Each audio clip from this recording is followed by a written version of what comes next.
En la Belle Époque se consolidaron los principios del Estado de Derecho, se ampliaron los derechos de la ciudadanía y de la representación, frente, por otra parte, a la rigidez cada vez mayor de los regímenes de las colonias.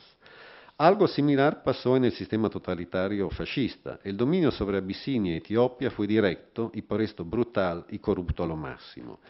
Sin embargo, el proyecto imperial mediterráneo fue diferente.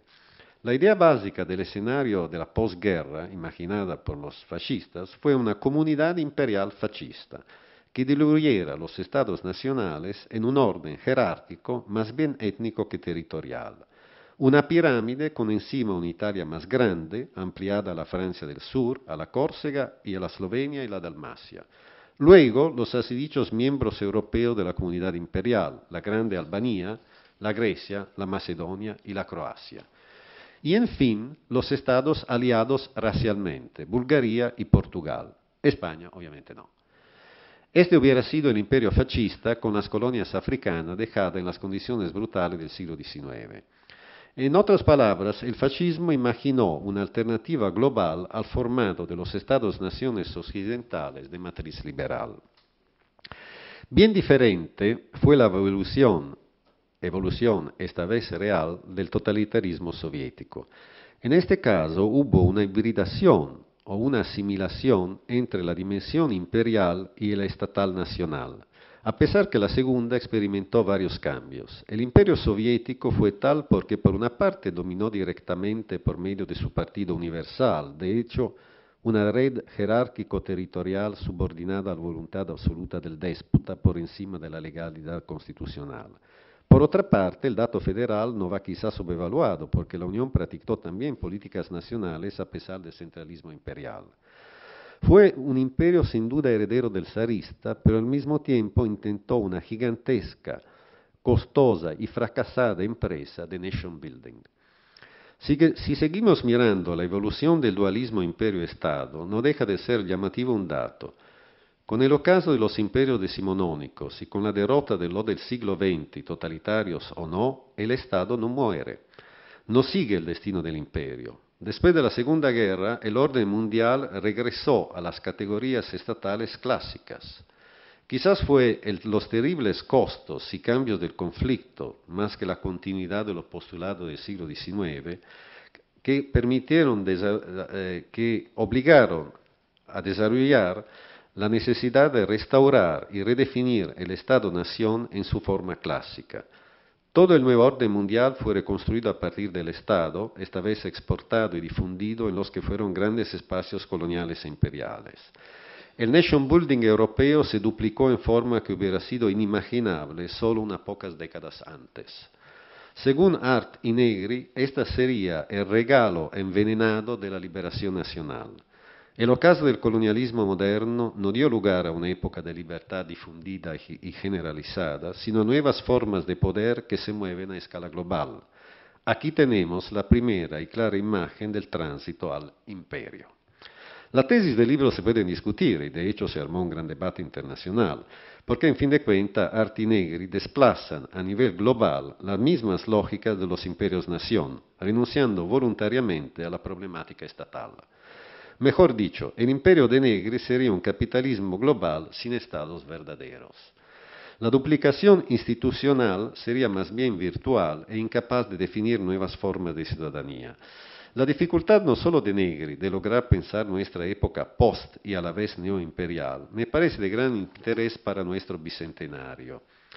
El punto es que más allá de los éxitos y fracasos de los nuevos países, la dificultad de conceptualizar los nuevos fenómenos de hibridación y asimilación institucional no es muy diferente de la que se dio por largo tiempo tras la caída del Imperio Español.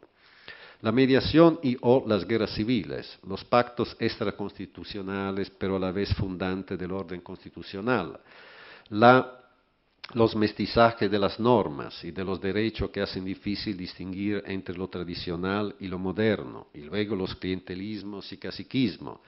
Todos estos fenómenos que se dan por afuera o por encima de la estatualidad se consideran hoy, como ayer, como algo patológico que por lo general se atribuye a la responsabilidad de las nuevas sociedades. Por ejemplo, el término clientelismo se sigue empleando para definir aquellas formas de intercambio político asimétrico que no se pueden ubicar en la racionalidad igualitaria e individualista. De la misma manera, el corporativismo identificaría el papel extraconstitucional de un sinnúmero de cuerpos intermedios que se mueven en el escenario político y social por afuera de cualquier tipo de normatividad visible. Quizás el concepto más llamativo, nuevo, es el de governance, que se refiere a la actividad concreta del gobierno como algo diferente de las instituciones gubernamentales. Y vale la pena recordar que el concepto de governance fue inventado por el Banco Mundial para minimizar púdicamente sus intromisiones en las políticas de muchos gobiernos. Y no es un caso entonces que el otro sujeto que ha institucionalizado el concepto es la Unión Europea, que no tiene oficialmente soberanía y que se rige por una comisión no elegida, pero con poderes muy eficaces. Es algo que recuerda, si me permiten, el cameralismo prusiano de Federico el Grande a final del siglo XVIII. En fin, existen nuevas palabras, pero no necesariamente nuevas miradas. Algo que suena familiar a quien se ocupa de la América Latina postimperial y republicana. Para haber sido el primer territorio continental que experimentó por más tiempo la lógica de la occidentalización, América vivió con precocidad todos estos dilemas que hoy generan la globalización postimperial. Como dijo una vez Piero Zanvalón discutiendo en un seminario sobre cómo hacer hoy la historia de la democracia, lo ideal sería de-occidentalizar la historia. Es una idea simpática, una provocación y nada más, que sin embargo expresa bien la dificultad de pensar los dilemas desencadenados por la nueva polis mundial. Sin embargo, me gusta siempre recordar a Antonello Gerbia, un autor que yo quiero muchísimo, que en su clásica obra sobre la disputa del Nuevo Mundo profetizó, cuando no era fácil hacerlo, a mitad del siglo XX, que el desarrollo de la polis moderna estaría acompañada por disputas infinitas, pero no muy diferentes a la que marcó el tránsito entre el siglo XVIII y XIX americano.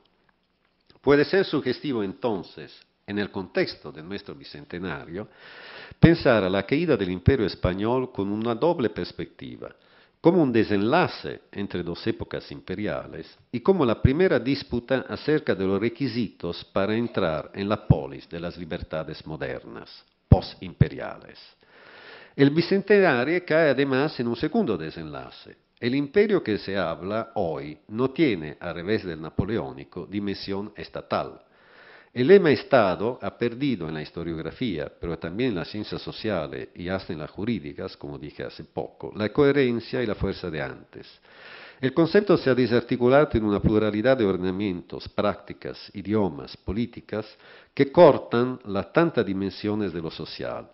Por otra parte, este revisionismo está muy disputado, y uno de los campos más candentes es el así dicho New Medievalism.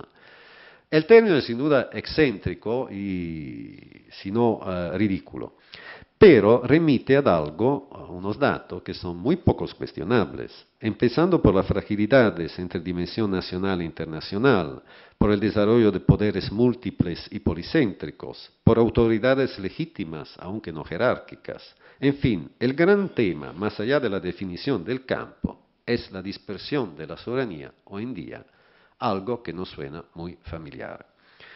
Es llamativo que los juristas que se ocupan de derecho privado internacional teoricen la muerte de los códigos por su inutilidad y la necesidad de un pragmatismo jurídico, por cierto enseñado en Estados Unidos, que reconozca a los actores un coprotagonismo en la producción de las normas.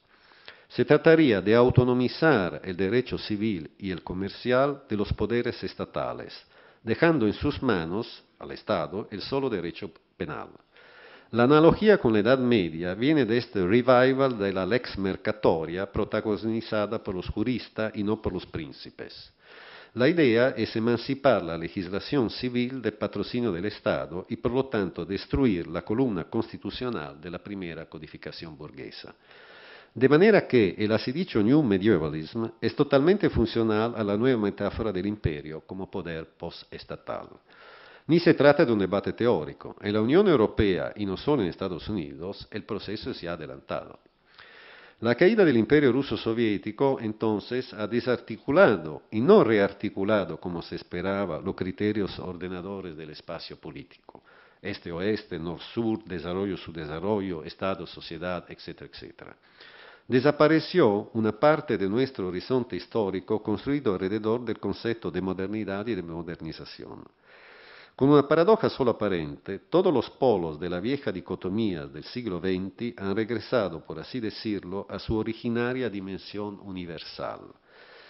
En Italia, este es un ejemplo, hizo escándalo la declaración de Norberto Bobbio acerca de la Primera Guerra de Irak, que Bobbio definió una guerra justa, implícitamente subsumiendo que se trataba de una guerra entre civilizaciones. La de Bobbio fue una declaración que suprimió los principios de Westfalia, restaurando el idioma de Francisco de Vitoria. Por supuesto fue una declaración discutible, pero muestra cuánto el sistema internacional no produce valores sino solo procedimientos de baja legitimidad. Así que mientras en el siglo XIX y parte del XX, Estado e imperio siguieron complementarios, en forma por cierto muy variadas, tras la caída del soviético los dos aparecen antitéticos. El imperio recobra, por así decirlo, su naturaleza no constitucional, aunque no tiene, por suerte, un emperador. Es por supuesto un imperio metalingüístico, un concepto que sirve más bien a subrayar fenómenos muy variados como, ya dije, la indeterminación de las fronteras entre lo público y lo privado, la fragmentación de las soberanías entre ordenamientos nacionales y sobrenacionales, y, insisto, no es un caso que imperio se utiliza para definir la Unión Europea. En ese sentido, la comodidad, otra vez, de emplear el concepto de imperio estriba en la posibilidad de identificar un conjunto de lógicas políticas globales que van más allá de las constitucionales y que sin duda son relevantes para entender adecuadamente la naturaleza del poder político en ciertas épocas. En segundo lugar, el concepto de imperio puede tener su razón de ser en una perspectiva comparada y diacrónica, como sugirió Maurice Duverger hace años. Me parece que este segundo elemento es interesante para nuestro caso. Las apretadas reflexiones que acabo de presentar tienen como objeto el intento de ubicar el imperio español y su caída en un ciclo histórico de los imperios en los últimos siglos. A pesar, sin embargo, de la todavía escasa literatura en términos de diacronía comparada, hay unos puntos en comunes a partir del núcleo fuerte de la idea de política en Weber, es decir, la relación entre el mando y la obediencia.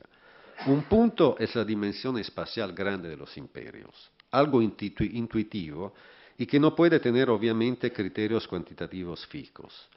Sin embargo, el concepto espacial es bastante original en la medida en que expresa una lógica diferente de la estatal. Un Estado es indiferente a la dimensión territorial de la soberanía. Además, lo espacial, que es cuantitativo, se puede volver cualitativo en la medida en que un imperio se celebra como totalidad, como un ecumene único bien diferente de lo demás, que no es la polis homogénea de la nación, porque el ecumene imperial es heterogéneo y multiétnico, compósito y de varios pueblos. Sin embargo, el imperio existe porque es capaz de contenerlas todas, fijándolas a un centro.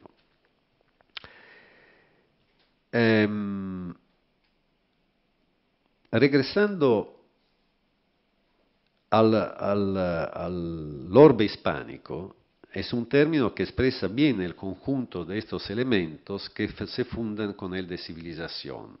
Pero hay algo más para el caso hispánico. El imperio remite a la idea clásica del emperador como rey de los reyes de los reinos que lo componen. El monarca católico, sabemos, era rey de cada reino. Solórzano y Pereira, en su famosa política indiana, que en latín era de indiarum iure,